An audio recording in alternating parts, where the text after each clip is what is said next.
Il n'y a pas de souci. Ok. Vous allez voir qu'il y a un peu de redite. En fait, comme depuis ce matin, on parle Ouais. des fascias, forcément, il va y avoir des choses qui vont revenir, mais je pense que c'est pas mal parce que ça permet de mieux situer dans la tête des gens qui ne connaissent pas, parce qu'on a l'impression, en fonction des questions qui sont posées depuis ce matin, on a l'impression qu'un praticien en shiatsu ne connaît pas les fascias. Quand on travaille en shiatsu, on travaille sur les fascias. Donc, le tout est de le savoir et d'essayer soit de mettre en place des techniques actives ou passives. Ce matin, Gabriela a montré une technique passive. Là, Bernard, tu parlais plutôt d'une technique active. En shiatsu, on est sur une technique active dans la mesure où chaque appui shiatsu, on va avoir une charge mécanique qui va avoir une influence sur le tissu conjonctif, donc sur les cellules. Par le fait de faire la pression, on va chasser les liquides qui sont sous cette pression-là pour ensuite les ramener. Donc, on va créer en fait un mouvement de liquide sur chaque pression shiatsu. Alors, je vais Pierre, partager. Hop, Pierre, oui, allô? oui, Évidemment, je connais pas bien le shiatsu, hein, pas comme vous, mais c'est quand même pour ça que j'ai volontairement parlé de cette fonction et cette haptique et de cette faculté haptique parce que vous et nous, on s'en sert. tout à fait. Alors, je vais essayer de partager mon écran. C'est lequel? C'est ça.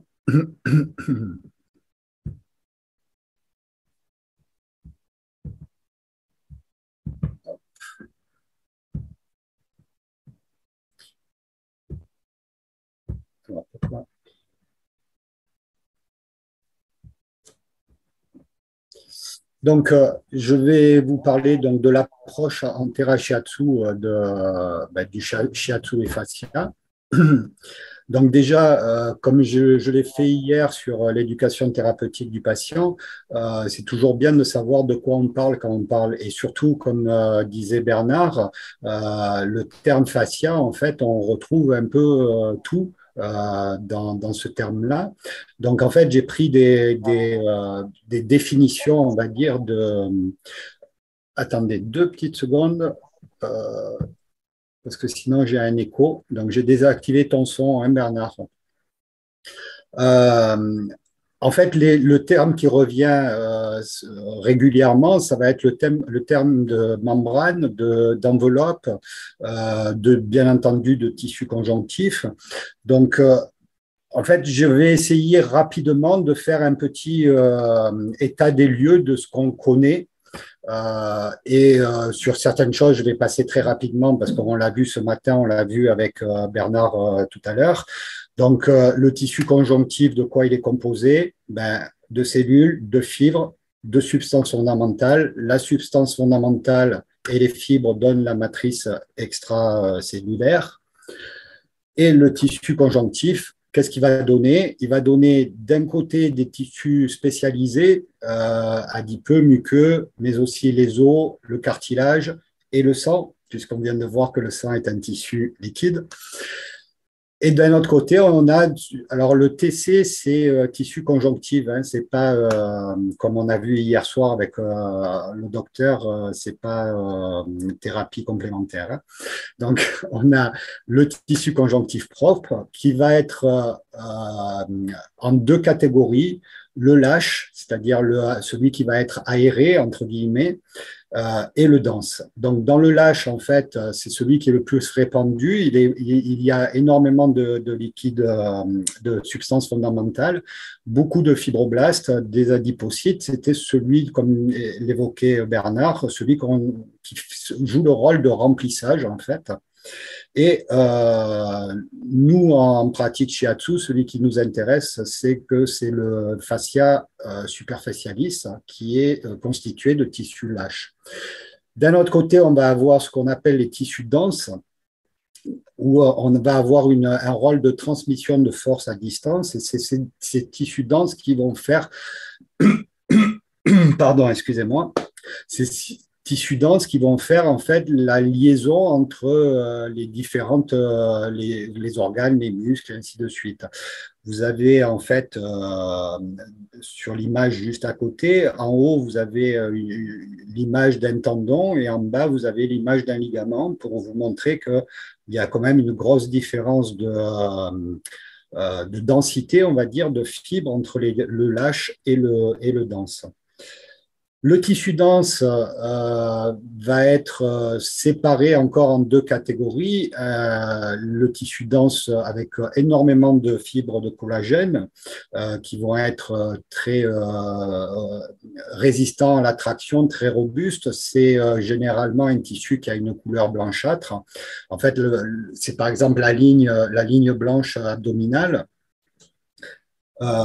Et vous avez le tissu élastique qui est avec beaucoup plus de fibres d'élastine, beaucoup d'adipocytes et qui a une coloration qui est plutôt jaunâtre.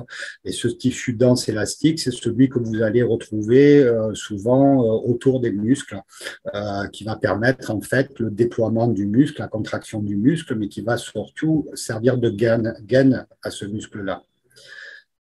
Au niveau du tissu dense, on a un tissu dense dit irrégulier, c'est-à-dire que les fibres ne sont pas parallèles entre elles, et un tissu dense régulier qui va relier en fait les os entre eux. Donc c'est les ligaments, les muscles aux os, on va être sur les tendons, les muscles entre eux, c'est ce qu'on appelle les fascias profonds. Les musclofascias, c'est les expansions myofasciales dont a un peu parlé Bernard tout à l'heure, et certains tissus irréguliers, mais qui sont irréguliers parce qu'en fait, ils sont constitués de couches régulières, mais la superposition de ces couches donne un tissu irrégulier. Alors, on va faire un peu un zoom sur le fascia superficialis, qui est superficiel. Donc, il commence en fait au niveau des arcades zygomatiques et pour se terminer au poignet et aux chevilles. Il est relié, il relie en fait la peau au fascia profond. Il sépare, comme tout principe de fascia, c'est aussi de soutenir et de séparer. Lui, il va séparer des couches de tissu adipeux, une couche superficielle et une couche profonde.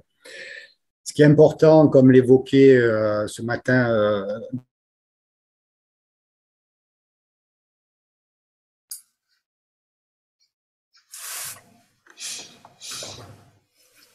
Gabriella, c'est que c'est un réseau tridimensionnel qui est peu compact, puisque c'est un tissu, un coup de téléphone. Donc, c'est un réseau qui est tridimensionnel, puisque c'est tissu lâche. Est-ce que tout le monde m'entend là? Parce que oui, ok. Oui. D'accord. Parce que comme j'ai eu une coupure à cause du coup de téléphone, et c'est un réseau qui est très, ce fascia est très élastique. Et comme l'a évoqué Bernard, je vais beaucoup faire des redites entre Gabriella et Bernard, puisqu'on parle de la même chose. Plus on avance en âge, moins on a d'eau. Donc, on peut penser que si on a moins d'eau, ce réseau est moins hydraté, moins élastique, et ça peut amener en fait au phénomène des rides, par exemple. Si je dis quelque chose que tu veux compléter, Bernard, n'hésite pas. Hein. Et c'est un réseau qui est très, très lubrifié.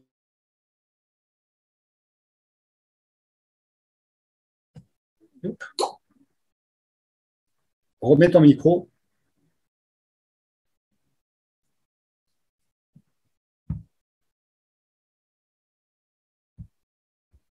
Voilà.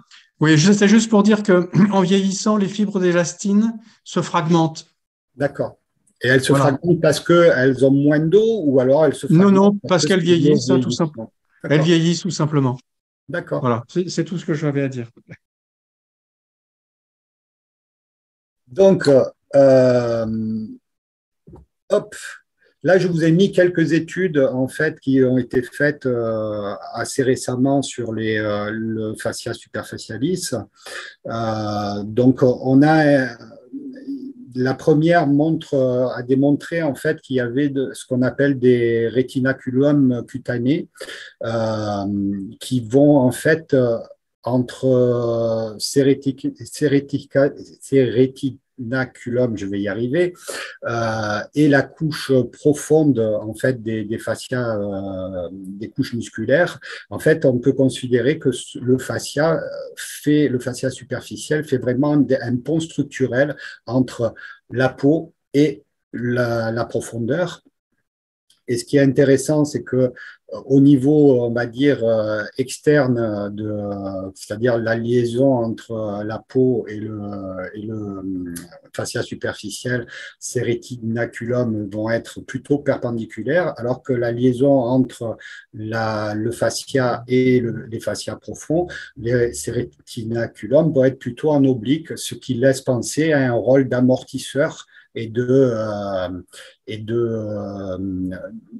variation on va dire, d'intensité de la pression, puisqu'on va avoir une pression beaucoup plus importante avec un rétinaculum perpendiculaire que s'il est oblique. La troisième étude, en fait, montre, je crois que Bernard a commencé à l'évoquer et s'est arrêté, l'anisotropie spatiale des tissus cutanés, c'est-à-dire que le fait d'avoir une réaction liée à une charge mécanique montre en fait qu'il y a des vaisseaux perpendiculaires à cette charge-là qui se met en place. Et ce qui est intéressant là-dedans, c'est que en fait, cette étude montre que ces vaisseaux, ces structures, on va dire, longitudinales, sont beaucoup plus visibles au niveau des jambes et des avant-bras que des bras et des cuisses. Ça laisse penser qu'en fait, au niveau des genoux et des coudes, on a ce principe-là qui est soit plus profond, soit qui diminue au niveau de la force de l'impact. De la force mécanique. Et en 2018, donc je pense que c'est l'article dont parlait Bernard, puisque c'est voilà, montre qu'en fait il y a la découverte d'un liquide de type inconnu qui migre dans le tissu conjonctif. Donc vous avez les références en fait toutes les références sont en fin de diaporama. C'est un article qui est en anglais, donc moi je me suis servi de Google Translation pour le traduire. J'espère que j'ai pas fait trop de bêtises quand je vous énonce ça. Donc là, on a vu le fascia superficiel, celui qui recouvre l'entièreté du corps, et on va rentrer plus en profondeur pour savoir la différence entre les différents types de fascia. Donc là, on va être sur le fascia type profond. Vous avez vu que on appelle fascia profond, en fait, les fascias qui vont relier entre eux les muscles. Donc, forcément, il interagit avec les muscles. Et encore une fois, parce que sinon, ça serait beaucoup trop simple, on a deux types de fascia profond. Un fascia de type aponévrotique, qui est un fascia épais, c'est par exemple l'aponévrose plantaire ou le fascia lata sur le bord de la jambe, de la cuisse et la jambe. Leur rôle, en fait, ça va être de transmettre des forces générées par des groupes de muscles. Et de l'autre côté, vous avez le fascia épimysial, qui est un fascia qui est plus fin. Et leur rôle, alors, quand je dis leur rôle, c'est un de leurs rôles, parce que bien entendu, on est sans arrêt en train de découvrir des choses et il y a plusieurs rôles attribués au fascia, mais disons que là, pour nous, ce qui nous intéresse, c'est le fait que l'épimysial, lui, il va transmettre la force d'un seul muscle, puisqu'en fait, c'est les fascias qui vont envelopper, qui vont gainer le muscle. Donc, un petit zoom sur l'aponévrotique. Donc, il est essentiel, comme c'est les fascias épais et qui sont destinés à transmettre une force mécanique, ils sont constitués essentiellement de collagène dans la mesure où c'est les fibres qui ont une grande résistance à la traction. Il y a bien entendu des présences de fibres musculaires, puisque c'est plusieurs groupes de muscles qui vont s'insérer, ou c'est le fascia qui s'insère dans plusieurs groupes de muscles. Et les fibroblastes sont donc majoritaires et ils concourent à la transduction mécanique. Alors, la transduction mécanique, c'est le phénomène qui va permettre une réponse. En fait, c'est un phénomène cellulaire qui est, c'est la cellule qui va répondre à un stimuli mécanique. Donc, en fait, ces fibroblastes vont changer de forme. Et là, on rentre dans une propriété qu'on n'a pas citée depuis le début, en tout cas, je ne l'ai pas entendue, c'est la propriété oxytique des fascias. C'est-à-dire qu'un matériau oxytique, c'est un matériau qui va avoir la capacité d'emmagasiner de l'énergie en se déformant pour pouvoir la restituer plus tard. Donc, je prends l'exemple, par exemple, d'un élastique. Si vous prenez un élastique qui a une largeur de 1 cm, plus vous allez l'étirer, plus la largeur va diminuer. Un matériau oxytique, lorsque vous allez l'étirer, il va augmenter perpendiculairement à cet étirement. Et en augmentant, en fait, donc c'est la forme des cellules qui va changer pour pouvoir emmagasiner cette énergie, on va dire, qui est liée à l'étirement et qui va pouvoir, en se remettant en place, qui va pouvoir la rediffuser dans le système. Donc, en fait, on est dans ce principe-là, on est sur une conséquence dans le concept de biotenségrité qu'on a vu ce matin et cet après-midi, avec la possibilité de transmission à distance de contraintes mécaniques. Donc, le fascia aponévrotique, pardon, j'espère que je ne vais pas déclencher une canne de tout, a beaucoup de cellules sécrétrices d'acide hyaluronique qui sont en fait, parce que vu que c'est un fascia épais, il doit avoir la capacité aussi de pouvoir glisser pour ne pas embarquer la peau ou les muscles qui sont dessous. Et donc, il doit être autonome, entre guillemets, et donc être bien lubrifié. Récemment, puisque ça date de 2010, on a montré qu'en fait, dans ces fascias, on avait énormément de terminaisons nerveuses et que c'était un tissu qui était très vascularisé. Dans les terminaisons nerveuses, on a beaucoup de corpuscules de Ruffini et de Pacini qui détectent en fait la pression, l'intensité, la direction, l'étirement, la déformation des tissus. Et on a ces fameux rétinaculums qui, alors ils se trouvent très souvent dans un épaississement du fascia et en fait, ils ont un rôle donc de maintien, puisque rétina, ça vient de retenir, mais également, ils ont de plus en plus, on pense qu'il y a un très grand rôle proprioceptif qui est attribué à ces rétinaculums. C'est pour ça qu'on les retrouve très souvent près des articulations, puisque il va y avoir des informations qui vont permettre la position dans l'espace en fait du corps. Donc, au niveau des fascias denses, on a vu celui qui est de type aponévrotique. Là, on va voir donc celui de type épimysial. Donc, c'est un dense, donc les fibres sont orientées parallèles et c'est les fascias qui vont envelopper les muscles pour définir sa structure et sa forme.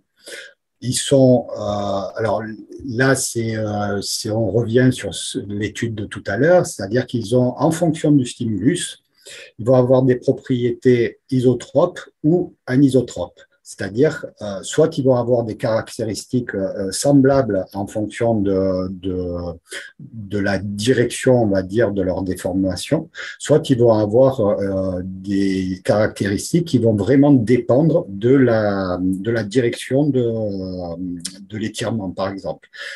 Ceci étant pour avoir un rôle d'amortisseur, un rôle de protection qui va permettre de protéger le muscle par rapport à un éventuel déchirement. Voilà. Donc en fait, c'est une structure qui sert de contention, qui transmet les forces. Donc, vu que ça entoure le muscle, ben, on finit au niveau du tendon. Donc, en fait, ils vont transmettre les forces au tendon et au fascia aponeurotique. Et bien entendu, ils sont très lubrifiés puisque, toujours pareil, on est dans le milieu interne, donc il faut pouvoir avoir un glissement de chaque couche l'une par rapport aux autres sans être obligé sans que ça embarque quelque chose. C'est-à-dire que c'est le principe, par exemple, au niveau d'une cicatrice, on en parlait ce matin, ben une cicatrice, on va découper le fascia, il va y avoir des adhérences qui vont se faire. Si elle n'est pas travaillée rapidement pour lui redonner sa souplesse et surtout reformer en fait les différentes couches du fascia, on va avoir en fait quelque chose qui va être plus libre du glissement entre les différentes couches et on va avoir ce qu'on appelle les adhérences. Alors là, je vous ai mis en fait au niveau des chaînes faciales, il y a un ouvrage qui fait référence, c'est celui de Meyers, Anatomy Train. Donc je vous ai en fait redessiné les différentes. Alors, il y en a beaucoup d'autres. Là, je vous ai mis les principales, on va dire. La ligne postérieure superficielle, qui est complètement à gauche, la ligne antérieure superficielle, la ligne latérale, la ligne spirale, et après, au niveau des bras, les lignes postérieures superficielles, profondes et superficielles, et antérieures profondes et superficielles. Alors, je vous ai mis ça parce que les gens qui connaissent le travail sur les tendinomusculaires, je préfère appeler ça les muscles des méridiens, on a quelque chose qui est très, très semblable en termes de muscles de méridiens, mis à part la ligne spirale, qui est celle du centre. Et cette ligne spirale, en fait, elle est très intéressante parce que déjà, elle fait le lien avec d'autres types de médecine, du style la médecine indienne, qui a, si je ne suis pas un spécialiste de médecine indienne, mais les méridiens, je ne me rappelle plus, les nidras, je crois qu'ils appellent ça, sont spiralés autour du corps. Et surtout, moi j'ai une formation d'acupuncture à la base, et en fait, il y a quelque chose que je fais, j'ai jamais réellement travaillé au niveau acupuncteur. Je suis de suite passé au niveau shiatsu. Mais il y a une technique que j'aime bien faire et que j'enseigne, c'est le travail en croisé, c'est-à-dire qu'un problème d'épaule droite peut être régularisé par un travail de la hanche gauche. Et en fait, si on prend juste le modèle des méridiens, ben, on a du mal à expliquer ce phénomène-là. En prenant le modèle des fascias, qui, à mon sens, ont un lien très étroit avec les méridiens aussi, on peut expliquer ce principe de travail en croisé. Donc, un problème avec le coude gauche, on va travailler sur le genou droit, cheville droite, on va travailler sur le poignet gauche, et ainsi de suite. Et en fait, lorsque le travail ne donne pas beaucoup de résultats, le shiatsu ne donne pas, en mode, on va dire, traditionnel, ne donne pas beaucoup de résultats, c'est quelque chose qui est intéressant à appliquer pour voir si effectivement il y a des résultats. Je viens de m'apercevoir que sur la ligne spirale, j'ai oublié de colorier les deux faisceaux qui sortent des ischions. Voilà. Et bien entendu, il y a au niveau de la colonne vertébrale, sur cette ligne, il y a un peu comme dans la ligne postérieure superficielle, c'est-à-dire que le fascia thoracolombaire et aussi fait partie de la ligne spirale, puisqu'en fait, là, c'est chaque ligne qui est détaillée, mais sur le corps, on a toutes ces lignes qui sont reliées ensemble et qui sont reliées ensemble. C'est aussi ce qui est intéressant, c'est que quand on prend la théorie des muscles des méridiens, eh ben, on va avoir 4 points de réunion des muscles yin des jambes, des muscles yin des bras, et ainsi de suite. Et ils sont situés, en fait, au niveau des os zygomatiques, au niveau du crâne, ici, on est avec le 13 VB, là, on est au 18 IG. On a sous le bras, juste au-dessus du 21 rat, on a le 22 VP, qui est aussi un point de réunion. Et au niveau de l'abdomen, on va avoir le 3 rein, le 3 vaisseau conception, pardon, qui est aussi un point de réunion. Et en fait, c'est un peu ce qu'on voit dans la ligne spirale, c'est un peu ce qu'on voit quand on superpose toutes ces lignes-là. Donc, en fait, je suis venu à m'interroger sur les fascias parce que je me suis posé beaucoup de questions. Moi, j'ai l'habitude de me définir comme étant en première année éternellement, c'est-à-dire que je suis curieux, je ne m'arrête pas forcément à quelque chose et j'essaye toujours d'essayer de comprendre ce qui se passe sous mes mains. Et donc, la première question que je me suis posée, c'est, voilà, y a-t-il des points communs entre les différentes disciplines dites énergétiques ou manuelles? On a des liens entre le shiatsu, l'ostéopathie, la fasciathérapie. On ne travaille pas forcément avec les mêmes principes, mais en attendant, chaque discipline est efficace et donc, est-ce qu'il y aurait un point commun qui ferait que le fait de travailler sur ce média-là permettrait d'avoir des résultats qu'on a? La deuxième chose, j'ai mis excusez-moi.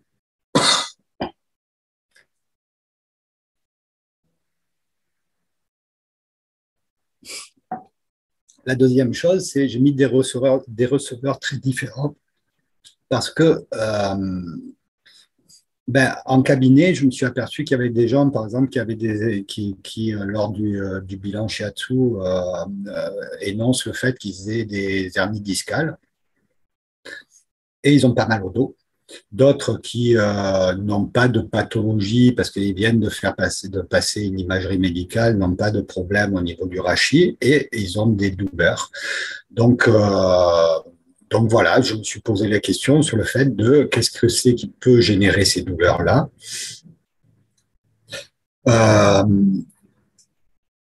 La question sur le fait de est-ce qu'il y a quelque chose au niveau anatomie, physiologie qui pourrait faire le lien avec l'énergétique orientale, puisqu'à mon sens, en fait, l'énergétique orientale n'est ni plus ni moins une tentative d'expliquer le vivant avec les connaissances que les personnes avaient il y a 3000 ans, 5000 ans. Et donc, forcément, il y a quelque chose qui est basé sur l'observation. Et là, à l'heure actuelle, plus la science, on va dire conventionnelle, euh, se développe et fait des découvertes, et plus on s'aperçoit que finalement, ces anciens Chinois, ils ne disaient pas forcément n'importe quoi. Et donc, la science jette un œil en fait sur les différentes théories d'énergétique pour essayer de les valider ou de les invalider. Il y a tout un tas d'études qui sont réalisées sur l'acupuncture.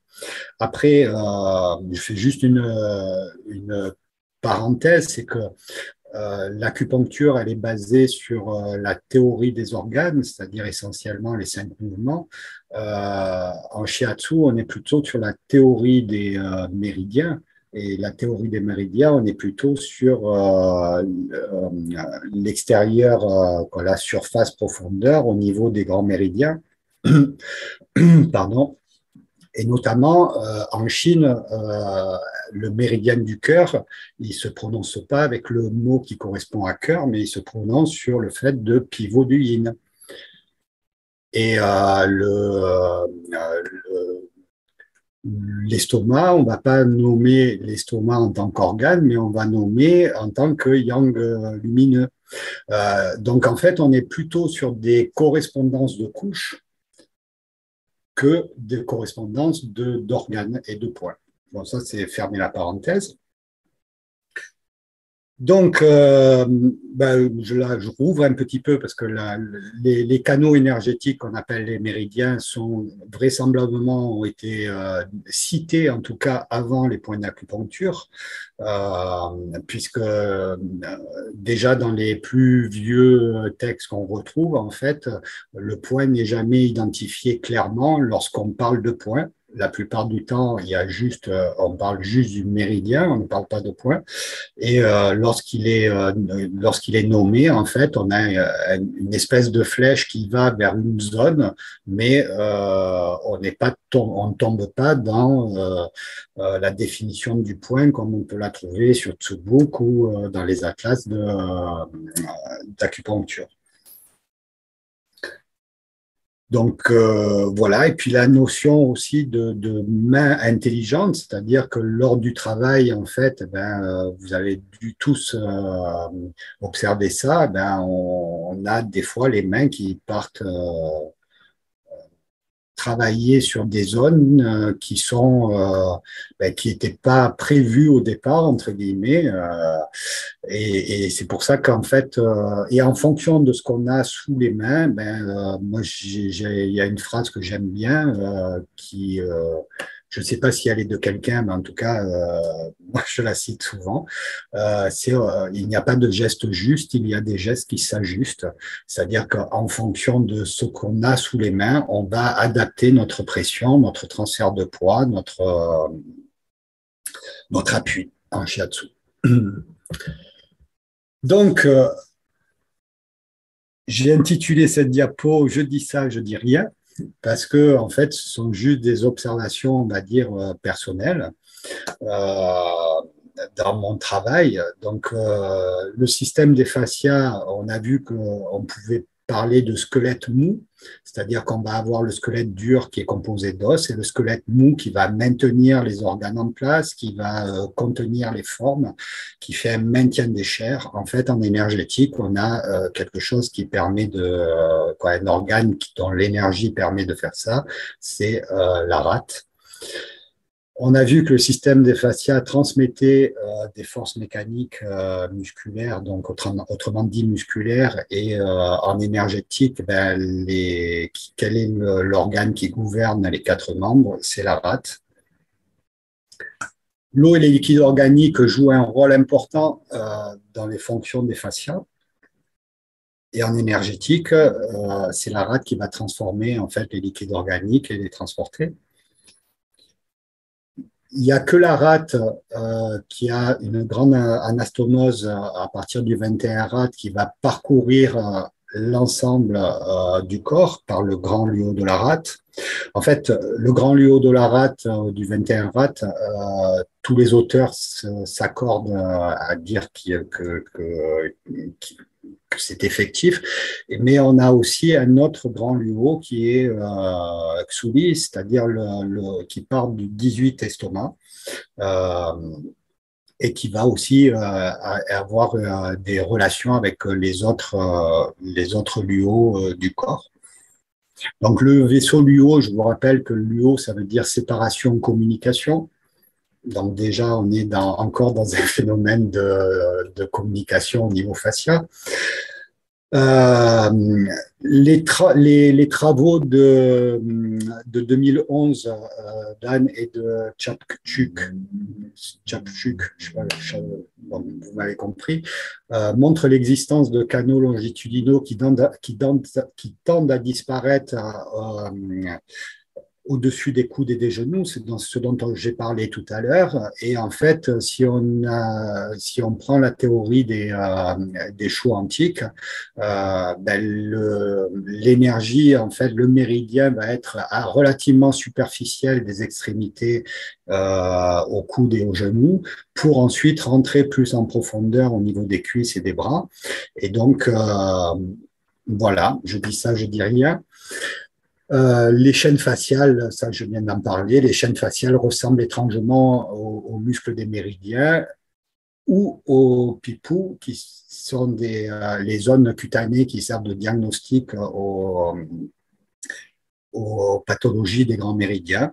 Voilà, enfin, en tout cas, je trouve qu'il y a beaucoup de coïncidences qu'on peut dire remarquables euh, entre fascia énergétique et que dans ces coïncidences remarquables, ben, la rate, oui, j'ai oublié de dire aussi, il y a Taïn, rate, poumon rate, qui en fait va gérer et va lutter contre l'humidité dans le corps. Et on a vu que l'humidité, quoi, le liquide, alors attention, l'humidité, c'est pas le liquide, l'humidité en énergétique, je fais le rappel pour certains, c'est un nocif. Donc, en fait, ça va être quelque chose qui va devenir épais et collant et qui va créer des blocages, des stagnations. D'accord? Mais en attendant, c'est Taïn qui va gérer en fait cette bonne circulation via la lutte contre cette humidité.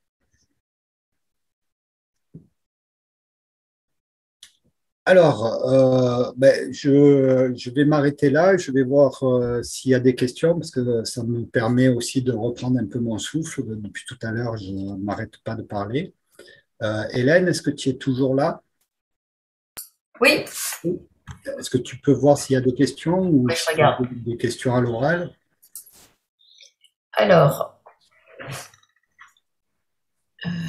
Alors, je vous avertis déjà, je n'aurai pas toutes les réponses. euh, donc il y a Cécile qui parle d'une expérience canadienne qui avait permis de voir les méridiens grâce au nouveau système d'imagerie médicale et à la moxibution. Donc elle voulait savoir si quelqu'un a la référence Alors, la référence, je crois qu'elle est du SORC. en fin de diaporama. Oui, c'était une expérience qui a montré qu'en chauffant, en oxydant le, le 28 Vessie, me semble, donc le non, c'était pas le 28 Vessie, ça devait être bon, en oxant un point au niveau des lombaires. En fait, on avait une transmission de chaleur au niveau du creux poplité, exactement sur le vaisseau de la vessie, et même on allait sur il y avait les deux faisceaux de la vessie qui se rejoignent en fait au 40 vessie étaient mis plus ou moins en évidence par l'imagerie infrarouge. Je pense que c'est elle dont elle parle. C'est possible.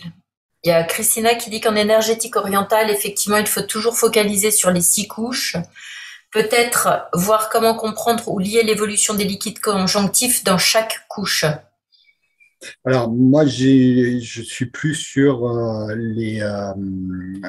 la couche en fait profonde, Taiyin et Yangming, puisqu'en fait l'une va gérer la sécheresse, l'humidité. Mais chaque couche a on va dire, a des symptômes particuliers et bien entendu, ben, l'eau étant présente partout dans le corps, on va avoir une gestion de l'humidité possible dans l'ensemble du corps. Je ne sais pas si j'ai répondu à la question, mais enfin, je sais pas. En fait, j'ai pas compris la question du départ. J'ai l'impression que c'était plus une affirmation qu'une question, mais Oui, je pense que c'est un peu les deux. ok. Une suggestion, il y a Marie-Ange qui nous dit que dans le livre Acupuncture et émotion de Phong Nguyen et d'Alain Capmas, on trouve toutes les références scientifiques de visualisation des méridiens en imagerie occidentale. Voilà, donc ça, c'est pas mal. Il y a à nouveau une question pour le docteur Perrault. Je ne sais Ah, pas si vous êtes encore là. S'il pourrait nous parler de sa pratique et de sa technique. oui, alors c'est plus le moment et, Oui, mais oui, on va faire une conférence. Je pense qu'on va le ah, réinviter à une conférence du jeudi. Euh, voilà, voilà. Et y a-t-il des recherches actuelles avec collaboration des deux médecines? Alors certainement, après j'en connais pas réellement, mais déjà il y a celle du SPS avec la spondylarthrite ankylosante qui va avoir lieu courant du premier trimestre sur le CHR d'Orléans avec les apports du shiatsu sur la fatigue des patients atteints de spondy. Oui, il va y avoir de plus en plus, de toute façon, on a vu entre hier et aujourd'hui le fait que, arrivé à un moment donné, quand on a une médecine, on va dire conventionnelle qui se déshumanise, les gens, les malades ont plutôt recours à une médecine qui est plus humaniste, alors médecine entre guillemets, bien entendu, à une discipline plus humaniste. Et forcément, il va y avoir à un moment donné des ponts qui vont être faits entre les différentes disciplines. Ok, il y a Edwige qui voudrait savoir si tu as déjà tenté un shiatsu des chaînes fascia plutôt que des méridiens. Alors pour moi, c'est la même chose. Donc en fait, quand je vais travailler, vous allez voir tout à l'heure, là, parce que c'est pas fini, hein, je vous ai gardé le meilleur pour la fin. Euh, le, pour moi, en fait, le diag des méridiens, c'est le diag des chaînes faciales. Donc, en fait, on va travailler en fonction de ce qu'on va avoir sous les mains. Euh, voilà. Et Edwige, c'est la personne qui est dans mon école ou pas? Edwige Moitié. Ah non, c'est pas elle. D'accord. Donc, et puis, sinon, il y a Justine qui demande quel est le lien entre le travail des différentes couches des méridiens et le traitement des fascias superficiels et profonds. Dans la mesure où les différentes couches du méridien, on va avoir en fait une couche superficielle qui va être composée de Shaolin et de Taiyang. On va avoir une couche profonde qui est composée de Taiyin et de Yangming. Et on va avoir une couche intermédiaire qui n'est mi-superficielle, mi-profonde, qui va être composée en fait de Shaoyang et de Juyin. Et en fait, on reprend la totalité du corps des os à la peau via ce système de couches qui vont avoir chacune des caractéristiques différentes. Donc, un lien avec ce qu'on a dans le corps et le principe de couches par rapport au fascia, entre les différents types de fascia. C'est pour ça que le début de cette présentation, j'ai tenu à faire un petit historique de ce qu'on avait sous la peau et de où on les trouvait. Et il n'y a pas d'autres questions. Ok.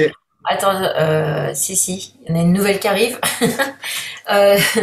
De Serre, certaines chaînes de fascia peuvent-elles, en fonction de notre positionnement, subir une rupture temporaire? Si tel est le cas, une autre prend-elle le relais, par exemple du pied au genou? Et dans ce cas, y aurait-il une coïncidence avec les points choux antiques? Alors, je ne comprends pas le lien avec les points chauds antiques, mais peut-être que la personne peut se connecter pour en parler de vive voix. Oui, bonjour, c'est Patricia Sarest. Bonjour. Oui, en fait, je posais cette question parce que quand j'ai vu les dessins sur le slide par rapport aux chaînes de fascia, je me suis posé cette question, c'est, voilà, si une personne est par exemple assise, est-ce qu'il y aurait une rupture ou un changement de chaîne de fascia si par exemple, voilà, ça bougeait au niveau des fascias? Et si tel est le cas, avec les points choux antiques et le cheminement, est-ce qu'il y aurait un rapport entre les deux ou pas du tout? Alors, déjà, on a vu que le système facial, c'était un système biotenségrite qui est biotenségrite. je ne sais pas comment dire, donc qui fait appel à la biotenségrité. Oui. Donc, le moindre mouvement va avoir une influence sur l'entièreté du corps, on va dire.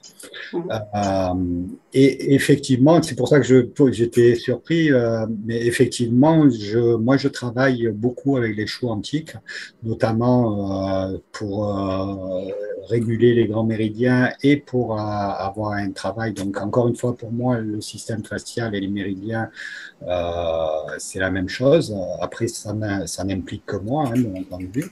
Mais on a pas mal à penser ça quand même. Mais je ne l'énonce pas comme une vérité, c'est ça que je veux dire. C'est que, voilà. Dans mon expérience, dans ma pratique, je suis arrivé à faire ces analogies et notamment, effectivement, le travail sur les chous antiques me semble important pour réguler une chaîne faciale. Merci beaucoup. Parce que ça marche. D'accord, merci. Et en énergétique, ce qui est vrai, c'est ce qui marche. Merci beaucoup, c'est clair. Merci. Donc, c'est bon? Oui. Alors, on va passer en fait au test des fascias. Alors, le test des fascias, alors bien entendu, c'est une approche qui va être différente de celle que vous avez vue ce matin avec Gabriela, puisque Gabriela, c'est une approche, on va dire, passive, où en fait, on est sur une imposition de main. D'ailleurs, il y avait une question qui est passée et j'ai oublié de la poser. S'il y avait un lien avec le shiatsu fluidique de Bouéré. Donc, il faudra éventuellement lui poser la question par mail. Ou si elle est là, elle peut prendre la parole pour y répondre tout à l'heure. Donc, on va avoir d'abord une observation visuelle qui est basée sur la posture générale. Quelqu'un qui va être une épaule décalée, qui va boiter, et ainsi de suite, ça va déjà nous donner des indications visuelles sur des éventuels, un éventuel problème sur une zone. On va avoir donc l'observation des pipous qui sont encore une fois, les chaînes musculaires ressemblent beaucoup à ces zones-là, qui sont en fait des zones cutanées qui servent de diagnostic à éventuellement une pathologie des grands méridiens, pour aller rapide. Et on va être sensible aussi à l'éventuel changement de couleur, puisque on va avoir des notions de chaleur, de froid qui vont être liées à la couleur qu'on va avoir sous la peau. Alors, bien entendu, en shiatsu, on travaille personne habillée, mais disons qu'on peut très bien demander de soulever une partie sur une zone qu'on pense problématique. On peut très bien soulever, un peu remonter le t-shirt ou les manches et tout ça pour voir ces changements de couleur. Vous avez je ne sais pas pourquoi j'ai mis ça dans l'observation visuelle, mais la déviation de la ligne blanche au niveau de l'abdomen et du sternum, en fait, ça va être plutôt dans l'observation, dans la palpation. Il faudra que je le corrige. Et surtout, ce qui est très intéressant pour savoir si on est sur un problème facial ou pas, c'est de regarder si la douleur est présente dans n'importe quel type de position du corps. Je prends un exemple, quelqu'un qui va vous dire, docteur, je plaisante quand je dis docteur, j'ai mal quand je lève le bras au-dessus de la tête. OK. Elle me montre ça. Elle est en position debout. En fait, je vais lui demander de revenir en position naturelle, de se pencher en avant et de refaire le même mouvement. Et en fait, très souvent, la personne, elle reste bouche bée parce qu'elle n'a pas de douleur quand elle fait ce mouvement-là en étant penchée en avant. Donc là, on peut penser, je ne dis pas que c'est ça, je dis on peut penser qu'on est sur un problème justement de point d'ancrage, de perturbation de la tenségrité qui crée en fait un phénomène douloureux sur un étirement, alors qu'en modifiant cette tenségrité-là, le mouvement, le même mouvement, n'est pas du tout douloureux. Ensuite, on va avoir donc à la palpation, on va rechercher des changements de qualité de peau. On a vu qu'il y avait, donc de temps en temps, on était sous des peaux indurées, ou des mateuses, où il va y avoir un changement d'élasticité de la peau. Palpation du fascia superficiel. Et justement, on vient sur la zone des choux antiques, hein, pour apporter de l'eau au moulin de Madame Sarès. Les changements de température qui vont nous donner des indications sur une éventuelle inflammation ou un froid. Des mouvements de rotation superficielle sur les zones et trajets et les mêmes mouvements, mais plus profonds, puisqu'en fait, on va essayer d'arriver à... Alors, c'est des mouvements toujours pareils, toute cette palpation et tout le travail qui est fait au niveau des fascias, on va dire, qui est spécifique sur le travail des fascias, c'est des mouvements... Pardon. C'est des mouvements qui ne doivent pas être douloureux. D'accord, on reste dans un confort, mais on va aller jusqu'à, par exemple, l'élasticité. Dès que je vais vous montrer tout à l'heure, alors j'avais prévu un modèle, vu que je suis dans cet état de santé, que je ne sais pas si c'est la Covid, j'ai annulé en fait la démo avec le modèle. Donc, je vous montrerai éventuellement sur moi si ça peut fonctionner, et sinon, ça sera pour une prochaine fois, si vous le souhaitez. Donc, on va surtout, en fait, par ce système de rotation superficielle et un peu plus profond, essayer de déterminer des lignes de tension. Alors, les lignes de tension, en fait, c'est... je vais prendre l'exemple d'un cerf-volant. Un cerf-volant, il a été fait pour avoir, on va dire, si c'est un cerf-volant losange, il va avoir 4 points d'ancrage pour la toile. Et ces 4 points d'ancrage, en fait, vont permettre une très grande résistance au vent. Le cerf-volant ne va pas se déchirer. Par contre, il va se déchirer à partir du moment où il va y avoir un point d'impact sur la toile qui va modifier en fait la tenségrité de la toile. Et les lignes, on va dire, de force qui sont là pour garder la toile en bonne forme, eh bien, elles vont être perturbées.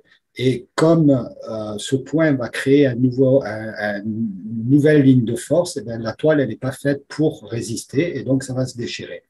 Et après, vous pouvez faire ce que vous voulez. Si vous n'êtes pas un professionnel de réparation de voile, que ce soit cerf-volant ou de bateau, ben votre voile, elle n'en finira pas de se déchirer parce que ce point-là, en fait, il va être conservé. Si vous prenez votre fil et votre aiguille et que vous vous dites, bon, ben, je ferme le trou, et ben, en créant, en fait, ça, vous créez une cicatrice sur la toile. Et cette cicatrice-là, ben, dès que le vent va être suffisamment fort pour déchirer la toile, elle va se redéchirer. Et en fait, je pense qu'on est un peu dans le même principe au niveau des fascias, notamment lié aux cicatrices d'opérations chirurgicales et tout ça.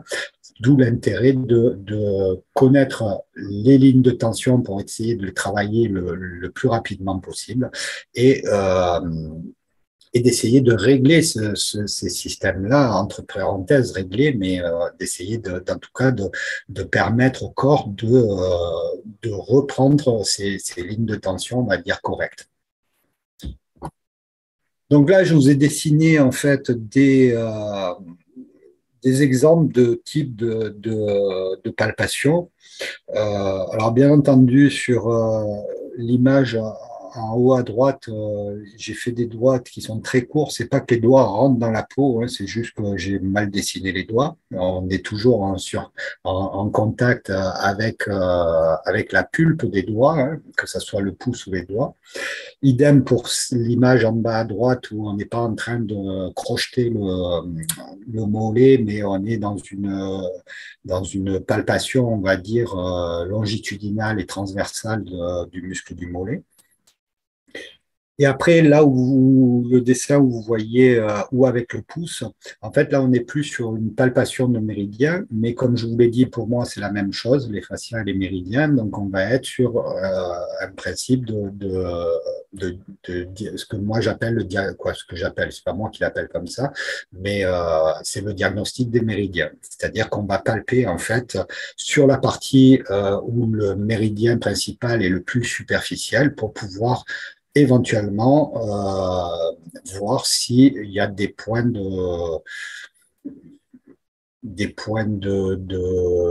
styles de nodules, graines des petits grains qu'on a sous la peau, des zones de clivage, des choses comme ça qui vont permettre d'ensuite mettre en place un travail sur le fascia via les connaissances énergétiques.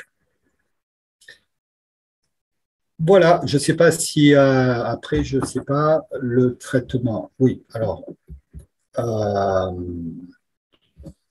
on va continuer parce que je ne sais pas qui est arrivé.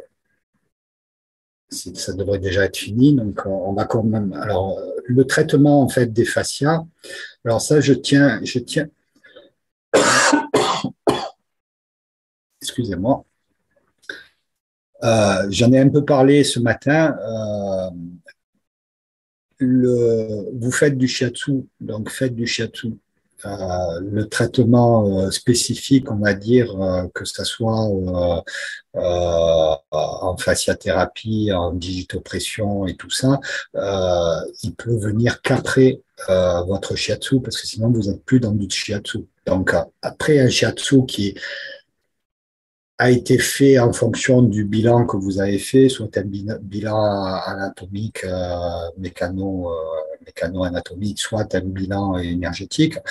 Vous réalisez votre shiatsu et s'il reste encore des zones problématiques, là, vous pouvez aller travailler en fait sur la zone. Mais au départ, vous avez quand même un shiatsu qui va être global, travailler sur l'ensemble du corps. On a vu que le fascia, les méridiens parcourent l'ensemble du corps. Donc, de toute façon, vous allez avoir une influence sur la tenségrité des fascias, puisque quand on travaille sur la peau, on travaille sur les fascias. Après, on travaille sur les fascias plus ou moins profonds en fonction du type de shiatsu que vous avez et de la force que vous allez faire, que vous allez mettre sur votre appui. Mais voilà, restez dans du shiatsu. Sinon, faites de la fasciathérapie ou du tuina, mais disons que même si on peut mélanger des approches, notre médium très particulier, c'est le shiatsu pour nous. Donc, la première chose, c'est essayer de comprendre ce qui se passe sous les mains, d'accord? Et pour essayer de faire justement travailler sur ces fameuses lignes de force qui ne devraient pas exister. Donc, le point d'ancrage, c'est l'image en fait que j'ai pris tout à l'heure avec le cerf-volant, donc je ne vais pas revenir dessus. Et après, en fait, on va pouvoir avoir des appuis, on va dire, shiatsu qui vont être maintenus et adaptés et qui peuvent être très longs des fois, qui peuvent aller de 30 secondes à 2 minutes. Alors, bien entendu, les appuis, suivant la couche du fascia, ils vont être plus ou moins, on va dire, profonds. En tout cas, on reste toujours dans quelque chose qui est de l'ordre de la pression shiatsu et du confort, c'est-à-dire que ça ne doit pas être douloureux. Sinon, si c'est douloureux, on est plutôt sur une contracture musculaire et donc il y a d'autres façons de gérer la contracture. Excusez-moi, là, j'ai une petite baisse d'énergie. Donc, le principe, c'est de travailler lorsqu'on a déterminé en fait quelque chose de particulier sous la peau. on va essayer de travailler perpendiculairement à, si c'est une ligne de force, ben on va essayer de travailler, de la faire bouger perpendiculairement. Si c'est un petit grain de sable, un nodule, après vous avez des lignes de force qui sont en fait, on appelle ça les tiges de bambou. J'espère que vous en trouverez pas souvent parce que ça c'est des choses un peu embêtantes à travailler et surtout embêtantes pour le receveur. Voilà. Et en fait, on va avoir, en fonction de la zone à travailler, on va avoir plusieurs possibilités. Donc, je vais vous montrer, je vais essayer de vous montrer. Alors, je vais baisser, hop. Est-ce que vous voyez si je travaille comme ça, là? Il faudrait que quelqu'un... Oui, oui. Voilà. Donc, déjà, on va faire une palpation. Alors, bien entendu, là, je la fais sur la cuisse parce que c'est plus facile pour la vidéo, mais en principe, moi, ma palpation se fait au niveau de la jambe ou des avant-bras. Et lorsqu'on va déterminer quelque chose, c'est-à-dire que là, par exemple, moi, j'ai un problème au genou, donc je vais avoir une zone ici qui ne va pas être pareille de la même on va dire, densité, de la même élasticité que la zone entre le genou et cette zone-là, et après cette zone-là. Donc, ce que je vais faire, et elle est plutôt orientée dans ce sens. Donc, ce que je vais faire, c'est que soit je vais l'étirer, c'est-à-dire que je vais donc ici placer une pression, un appui, d'accord, comme si je plantais un clou en fait, et en fait je vais légèrement. Allô? On ne vous voit pas, Pierre. On ne vous voit pas. Eh ben oui, on ne me voit pas. On voit non, on voit le genou. On voit le genou de Pierre. Ça, non, moi, je ne vois rien du tout. Ça, on est en écran partagé. Peut-être qu'il faut enlever le partage d'écran. Oui, parce qu'en fait, vous êtes sur... D'accord, ok. Je vais enlever le partage puisque c'est effectivement... alors, comment on fait pour enlever le partage? En bas, dans partager, tu fais arrêter partage. Oui, mais je ne l'ai plus en bas, moi, ça. En haut, haut. Oui, d'accord, arrêtez. Ok, bonjour, je suis revenu. Donc là, ça va, c'est plus visible? Oui. Ok. Donc, en fait, je disais, là, par exemple, je vais travailler sur cette zone-là qui est problématique, c'est-à-dire qu'il y a une tension qui est différente, une qualité de peau qui est différente, une élasticité qui est différente. Ben, ce que je vais faire, c'est que je vais travailler avant, je vais faire une pression shiatsu que je vais maintenir. Et doucement, doucement, je vais en fait appliquer avec la paume ou avec le pouce une pression qui va être dans l'étirement en direction de la zone qui est problématique. Alors, on n'est pas sur un pouce qui glisse, on est sur en fait deux pressions shiatsu, dont une qui va être orientée en utilisant l'élasticité de la peau. Dès que je sens que la peau en fait résiste, ben, je maintiens. Et si j'essaye d'aller plus loin, de toute façon, hop, je vais avoir mon pouce qui va glisser. Donc, ça va permettre justement de travailler sur de remobiliser le fascia, de lui redonner en fait ses capacités oxytiques et de tenségrité. Ce que vous pouvez faire aussi, c'est de gainer en fait la zone, c'est-à-dire avec vos mains, ben, vous allez légèrement maintenir, vous allez légèrement maintenir la cuisse, par exemple, pour appliquer une pression qui est très légère, en faisant ce type de pression, on va avoir donc une action plutôt sur la lymphe que sur la couche, on va dire, musculaire qui est plus profonde. Voilà. Désolé, j'avais prévu de faire quelque chose de plus précis avec un modèle, mais voilà, mon état de santé fait que je n'ai pas de modèle. Je sais plus si, attendez, je vais remettre mon partage d'écran parce que je sais plus si j'ai encore des slides ou pas.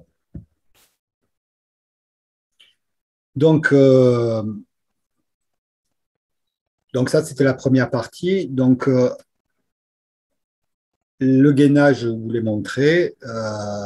Et bien entendu, après, ben, il y a tout le travail on va dire, énergétique qui peut être mis en place en fonction des compétences que vous avez. Moi, je travaille souvent sur Taiyin. Et j'utilise aussi la théorie des muscles des méridiens pour les réguler, c'est-à-dire que lorsqu'on a un muscle qui va être en tension, généralement, si c'est un problème de tendinome musculaire, de muscle de méridien, ben, le méridien associé va être plutôt en vide, et inversement, si on a un tendinome musculaire qui va être plutôt en vide, ben, le méridien associé va être plutôt en plein. Donc ça permet de réguler en fait le système tendinomusculaire, muscle de méridien et par extension fascia. Voilà, et si vous trouvez, en fait, ce que vous pouvez faire aussi, c'est faire glisser sur le long donc de votre bras, par exemple, de l'avant-bras, au niveau poumon, et puis vous voyez si vous trouvez quelque chose de particulier. Mettre cœur. Lorsque vous trouvez quelque chose de particulier, bon, par exemple au niveau du lieu du 7 poumons, il y a quelque chose de particulier, ben, je vais aller voir de l'autre côté si ça existe aussi. Et si ça existe, on est dans un phénomène plus énergétique. Si ça existe que d'un côté, on est plus sur un souci de tenségrité au niveau fascial. Voilà, et je crois que